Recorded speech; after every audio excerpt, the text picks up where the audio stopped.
Εγώ, Διονύσιος ιερομόναχος, εγκάτοικος στο ξοκλήσι του Αγίου Λίπιου, εδώ στη Ζάκυνθο, για να περιγράψω ό,τι στουχάζομαι, λέγω.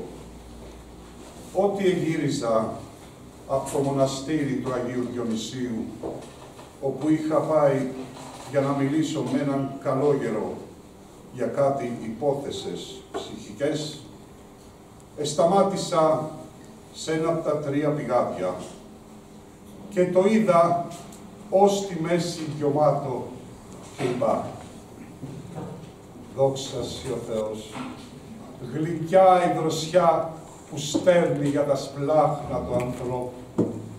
Μεγάλη χάρη του και μεγάλη η ευχαριστία του ανθρώπου.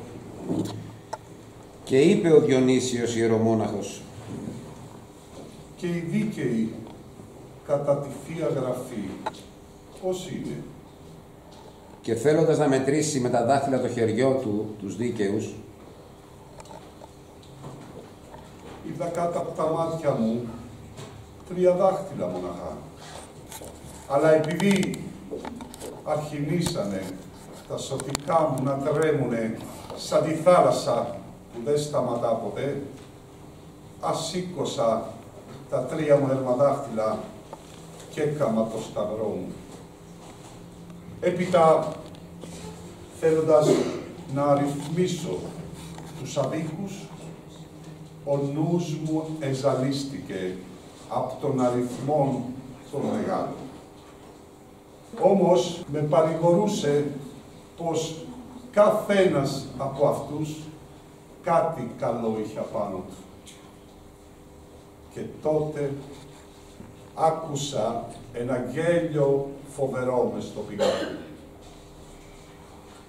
Και μου ήρθε στο νου μου περισσότερο από όλους αυτούς τους αδίκους η γυναίκα της Ζάκυνθος, η οποία πολεμάει να βλάφτει τους άλλους με τη γλώσσα και με τα έργα.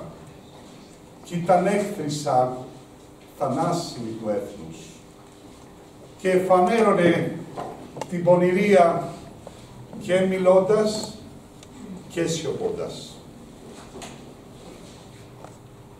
Και συνέβηκε τότες όπου οι Τούρκοι επολιορκούσαν το Μισολόγγι. Και συχνά ο Λιμερνής και κάποτε πολυνυχτής έτρεμε η Ζάκυνθος από το κανόνισμα το πολύ.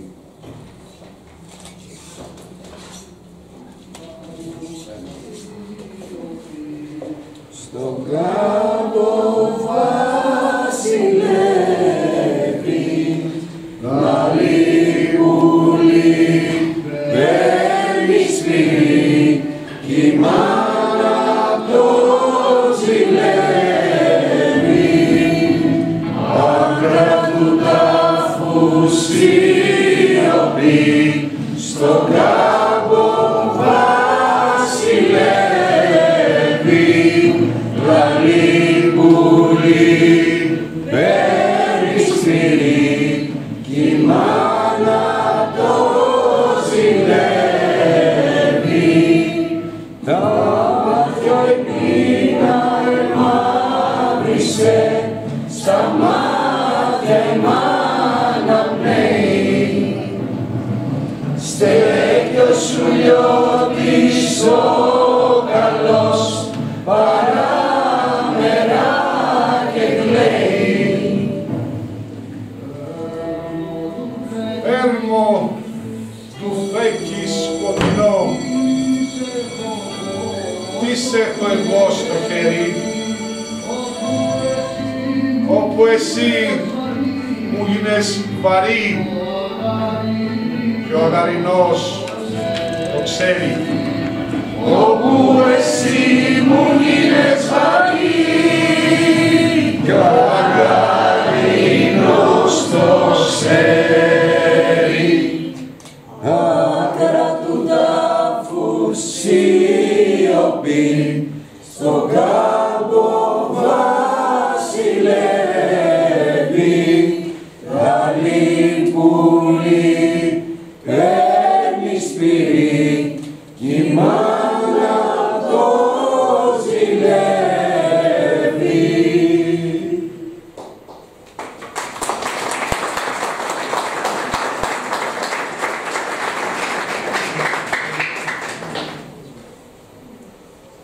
Οι ήρωες είναι ενωμένοι και μέσα τους λόγια λένε για την αιωνιότητα που μόλις τα χωράει.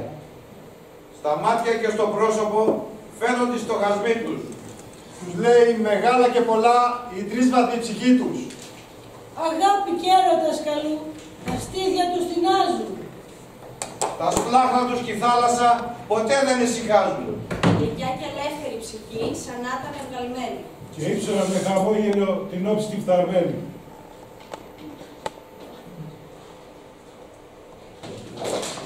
Οι γυναίκες στις οποίες έως τότε είχε φανεί ομοία μεγαλοψυχία με τους άντρες, όταν δέονται και αυτές, δηλιάζουν λιγάκι και κλαίνουν. Και κάποιες γυναίκες, μισολογγίτισσες, επερπατούσαν τριγύρω εδώ, στη Ζάκυνθο, εγυρεύοντας για τους άντρες τους, για τα παιδιά τους, για τα αδέρφια τους που επολεμούσαν. Στην αρχή εντρεπόντανε να βγουνε και προσμέναν το σκοτάδι για να απλώσουν το χέρι, γιατί δεν ήταν μαθημένες. Στη συνέχεια εβιαζότανε και τριφοκυτηράζανε το παραθύρι πότε θα βασιλεύσει ο ήλιος για να βγούνε. Αλλά όμως όταν επερισέψανε εχθρίες, εχάσαν την τροπή τους και τρέχανε ολημερνείς. Και όταν εκουραζότανε, εκαθότανε στο ακρογιάλι και ακούανε, γιατί εφοβόντουσαν μην πέσει το Μεσολόγγι. Και ο κόσμος τις έβλεπε να τρέχουνε τα τρίστατα τα σταυροδρόμια, τα σπίτια, τα ανόγια, τα χαμόγια, τις εκκλησίες, τα ξοκλήσια γυρεύοντας. Και λαβαίνανε χρήματα, πανιά για τους λαβωμένους. Και ο κόσμος δεν τους έλεγε ποτέ το όχι, γιατί τις περισσότερες φορές οι ρώτησες των γυναικών ήταν συντροφευμένες από τις κανονιές του Μεσολογγίου και η γη έτρεμε κάτω τα πόδια μας. Και οι πλέον πάυτοχοι έβγαναν το βολάκι και το έδιναν, κάνοντας το σταυρό τους, κοιτώντας κατά το Μεσολόγγι και κλαίοντας.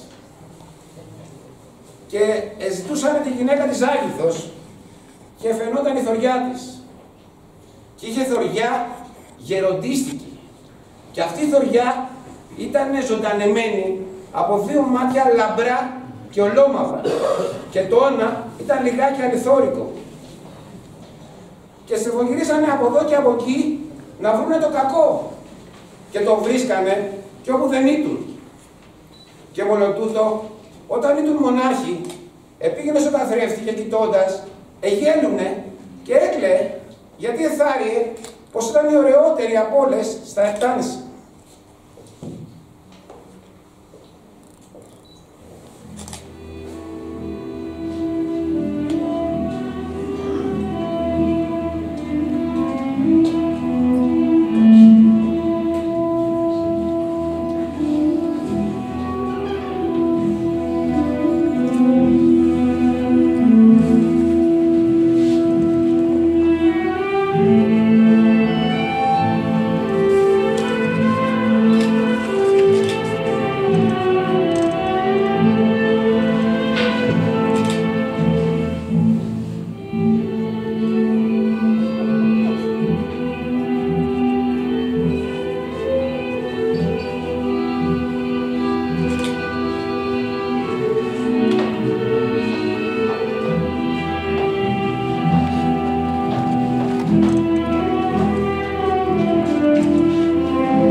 εμείς και να βγαίνουμε έξω, στον κόσμο και να καθόμαστε μαζί στο παρετήρι και να διαβάζουμε τη Θεία Γραφή και τη Χαλιμά. Ψυχή μου. Να, πάρε και ένα καθρεφτάκι και κοιτάξου. Πού είσαι ο...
Και έτσι δα, πώς, τι κάνουμε, τι ορίζετε κυράδες, εκάματε τόση ταραχία ανεβαίνοντας με τα σιπτοπάπουτσα, που λογιάζω πως ήρθατε να μου κόκκετε προσταγές. Αν έχεις δίκιο. Είσαι στην πατρίδα σου, είσαι στο σπίτι σου. Εμείς είμαστε ξένες και όλο βοήθεια ζητάμε. Κύριε δασκάλα, όλα τα χάσατε, αλλά από εκείνο που ακούω η γλώσσα σας έμεινε. Είμαι στην πατρίδα μου και στο σπίτι μου και η αδελφιά σου δεν ήσουν στην πατρίδα σου και στο σπίτι σου. Και τι σας έλειπε, τι κακό είδατε από τον Τούρκο, δεν σας άφηκε φαϊτά, ντουλούς, περβολιά, πλουτιά. Και δόξα ο Θεός, είχατε περισσότερα από εκείνα που έχω εγώ. Σας είπα εγώ να χτυπήσετε τον Τούρκο, που ερχόστανε τώρα σε με να μου γυρέψετε και να με βρίσετε. Ναι σκε, βγήκα τόξο, να κάμετε παλικαριές. Οι γυναίκες σε πολεμούσατε και κάτι κάματε στην αρχή, γιατί επήρατε τα άτικα παλικάρια της Τουρκιάς ξάφνου. Και πώς μπορεί κανείς να υποπτευτεί τέτοια προδοσία. Το θέλει ο Θεός, δεν ανακατονώσετε με δάφτον μέρα και νύχτα. Και τώρα που βλέπετε πως τα πράγματά σας πάνε κακά, θέλετε να πέσει το βάρος απάνω μου. Καλή μα την αλήθεια. Αύριο πέφτει το μισολόγι. Βάνουνε σε τάξη την Ελλάδα της ζουρλής βασιλιάδες, εις τους οποίους έχω όλες μου τις ελπίδες. Και όσοι μείνουν από τον ξενοθερμό, έρχονται στη Ζάκυνθο να τους τρέψουμε και με την κοιλιά γιωμάτη μας βρίζουνε. Και έτσι, ξέρω και μιλώ κι εγώ, ναι ή όχι. Και τώρα εδώ, τι ακατερείτε, ευρήκατε ίσως την ευχαρίστηση, να με ακούτε να μιλώ. Εσείς δεν έχετε άλλη δουλειά παρά να ψωμοζητάτε. Και να πούμε την αλήθεια, είναι μια παράπαυση για όποιον δεν τρέπεται. Αλλά εγώ έχω δουλειά. Ακούστε! Έχω δουλειά.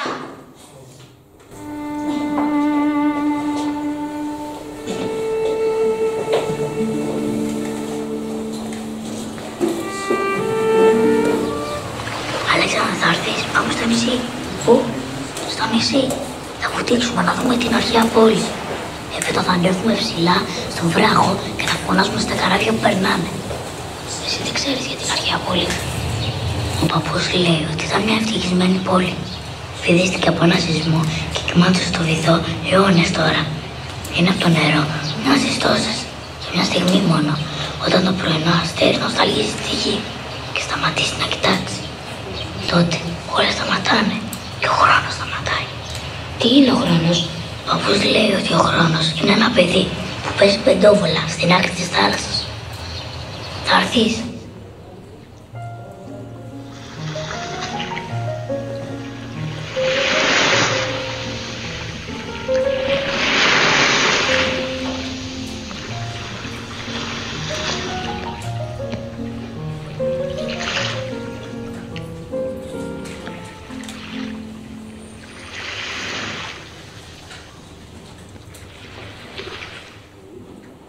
Ακούστε τι συμφορά μας είπε αυτή η γυναίκα. Ακούστηκε ποτέ κάτι σαν κι αυτό από Τούρκο, από Αράπη? Κλείστο και μην ξαναπείς τέτοια λόγια. Εδώ στη Ζάκυνθο μας έχουν κάνει καλό ακόμα και τα σκυλιά τους.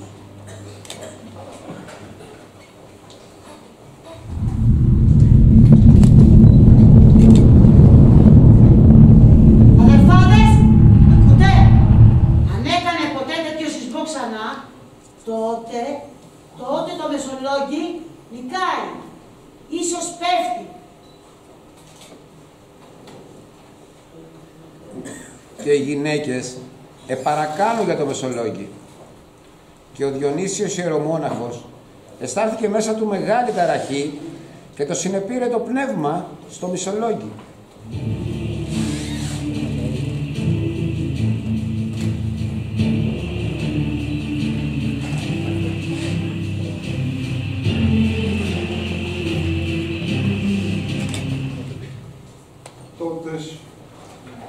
Ταραχτήκανε τα σωτικά μου και έλεγα πως ήρθε η ώρα να ξεψυχήσω και βρέθηκα σε σκοτεινό τόπο και βροντερό που σκυρτούσε σαν κλονιστάρι στο μήλο που αλέφιο γλίγορα, πως σαν το χόχλο στο νερό που αναβράζει.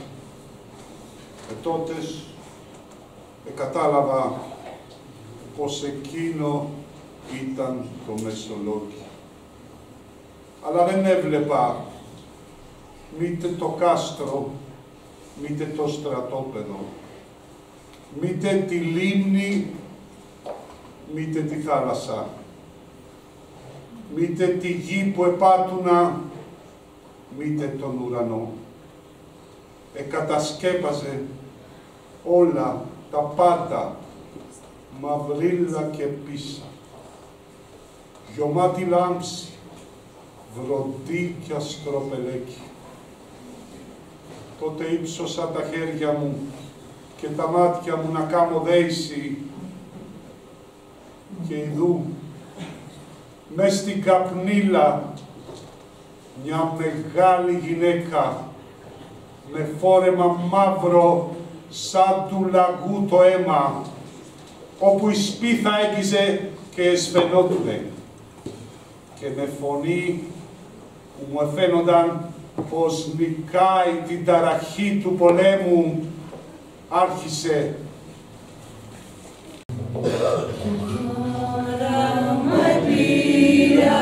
Του ήλιου το δρόμο, κρεμώντας τη λύρα, τη δίκαιη στον νόμο, κρεμώντας τη λύρα, τη δίκαιη στον νόμο, κι από που χαράζει, τόσο που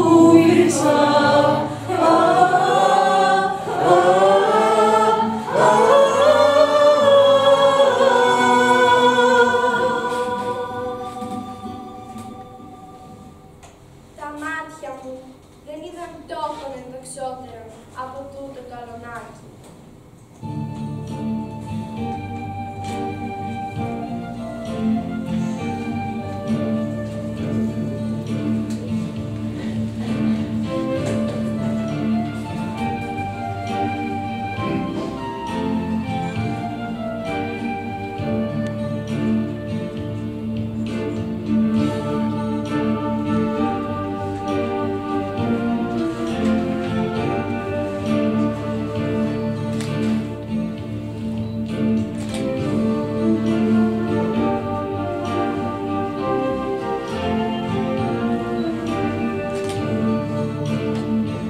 Μητέρα μεγαλόψυχη, στον πόνο και στη δόξα, κι αν στο κρυφό μυστήριο ζουν πάντα τα παιδιά σου, με λογισμό και μόνιρο, τι χάρη έχουν τα μάτια. Πολλές πληγές και γλύκανα για αυτές τα ξαλιομήνους. Και άρχιζε μέσα μου η ζωή με όλα τα πλούκια που όχι. Συχνά τα στήθια κούρασα, ποτέ την καλοσύνη. Πάντα νύχτα, πάντα άγρυπνα, τα μάτια της ψυχής μου. Ο λίγο φως και μακρινό σε μέρα σκότος γέρμο. Φως που πατεί χαρούμενο, τον άδει και το χάρο. Η δύναμή σου πέλαγος και η θέλησή μου βράχος.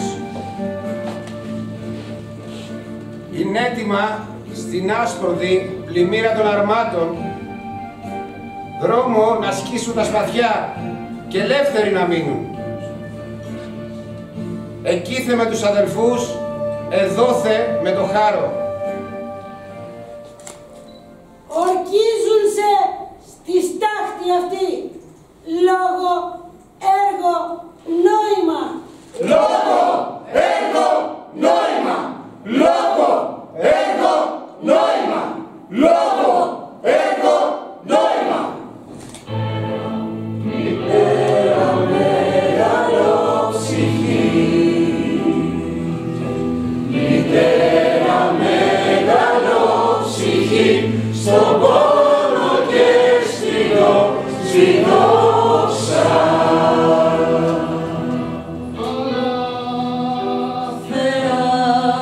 Αλλά, Θεά, δεν μπορώ να ακούσω τη φωνή σου. Του ελληνικού Και ήρθες εδώ, του ελληνικού κόσμου, να τη χαρίσω. Έχει μαύρη πέτρα του και το ξέρω κοντάρι. Και το ξέρω κοντάρι.